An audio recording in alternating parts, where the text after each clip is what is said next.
My Lord and my God. It's a beautiful, very sentimental expression of Saint Thomas. We celebrate this day the feast of Saint Thomas, a great apostle who did a great missionary job. Especially he came to India, and now still Christianity is very active and alive, especially the southern part of India. He witnessed the Lord, gave his life, and he suffered a lot, struggled a lot, but he never doubted again. So today we have these beautiful readings. The first reading we heard from Ephesians chapter 2, verses 19 to 22. St. Paul says, we are all founded on that. We all have a big foundation. That foundation is we are founded on the apostles, their teachings, their life. 1 Corinthians 3:10, St. Paul says, I have laid the foundations like a trained master builder. And we are all fellow citizens. We need to be proud of it. And the gospel, whenever we think about Thomas, the first thing comes in my mind, Gospel of John chapter 11. There we see that a beautiful story. They were all really afraid. Jews were waiting to kill Jesus. And nobody wants to go to that area at that time. It's just something like, who wants to go to Syria now? Or maybe, what's the other place? The war is going on. Ukraine. So, nobody wants to go there. And that so many things were going on, and especially they want to kill Jesus. At that time, disciples were really frightened. This guy, Thomas, came and said, let us go and die with him. John 11:16. He was not just simply saying, okay, just let's go. Nothing is going to happen. But here he's saying, let us go and die with him. That was his zeal. That was his courage. He was a man, was very, a person with a lot of conviction and courage, and he took things very seriously. If you look at all the disciples, they all had a different character. Peter, Thomas. But all these characters represents all of us. We are all different characters. So they were all representing, and also they had a mission.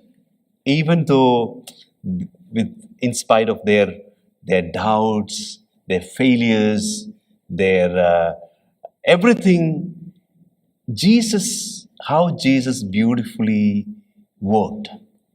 And Jesus also wants to show we are all included, not excluded. And Jesus loves us with all our imperfections.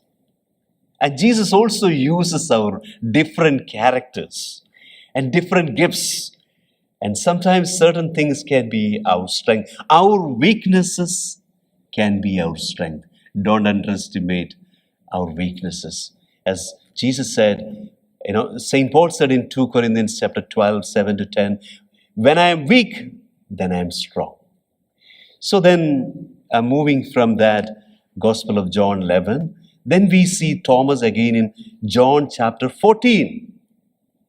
There is a beautiful John 14, 1 to 10 started with that. Jesus said that in my Father's house there are many rooms.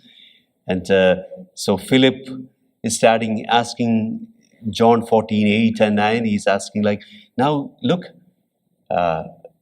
show me the Father. And Jesus said, all these years I am with you, still you do not know me. And now here again Thomas is coming. show us the way. Personally, I'm so grateful for that question. More than the answer, of course, Jesus gave a beautiful answer. That question Thomas asked, that question gave us a huge guidance for our earthly life. Thomas asked this question, please show the way. And Jesus said, I am the way, I am the truth, and I am the life. Pope Benedict's a beautiful saying, Christianity is not just, or being a Christian is not just the choice of an, ethical choice or a lofty idea, but it's an encounter with an event, a person, Jesus, who is the way, the truth, and life. And how that answer came just because of Thomas. Thomas was representing the whole world, all of us. That's why we have that clear guidance. Though we have that clear guidance, still people go here and there, Anyway, now the last Gospel of John chapter 20, what we heard today. Again, Thomas is coming. See the disciples there as expression. We have seen the Lord with great joy. And again, it was not just by chance Thomas was not there. Again, through Thomas, Jesus wants to speak to us something. That's what we need to hear. And Thomas was, of course, he was very upset. He was sad. Why?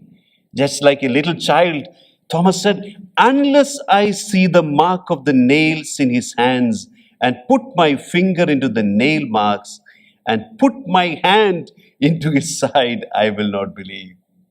Big description. Then, and we know that, Jesus spoke to Thomas with his own idiom. Jesus came and said, Thomas, come. See, Jesus is the silent listener of every conversation we make. In our house, in our rectory, in everything, Jesus is a silent listener. Jesus is a silent companion. And Jesus is hearing everything, not only what we are speaking with our tongues or lips, also with our hearts. So Jesus called Thomas this clear address. Jesus was not calling everyone, Thomas. He called Thomas, put your finger here and see my hands, and bring your hand and put it into my side, and do not be unbelieving, but believe. We are living in a world, empirical world. We only believe what is tangible. We need experiment. Otherwise, we don't believe. That's the world we believe. It's okay, but the faith should be the foundation of everything. I remember when I was studying in Rome, there was a beautiful, fantastic moral theology professor. He's from America. The first day when we all came to the class, I still remember that the door was open. Normally we used to close the door just before the class starts. I think purposely this professor opened this door and kept the door open. And he just came and asked this question, what is the description you give about learning theology? And we all heard that, that big description. Theology is faith-seeking understanding. That's what faith-seeking understanding. If any of you are sitting here don't have faith, that door is open, you can go out. And this is beautiful. And this professor, I'm so grateful. He is so brilliant. If you ask a question, he can almost bury you with the documents. But the fundamental thing, whatever we have, whatever the intelligence we claim, whatever, if you think we are smart, our foundation should be faith. Now, that's what happened today. And this Thomas had a great faith, almost like Peter. Peter said, "You are the Christ, the Son of the living God." Like, in a way, another way, Thomas is professing that faith, my Lord and my God. During this Mass, we can also profess this faith with Thomas, my Lord and my God.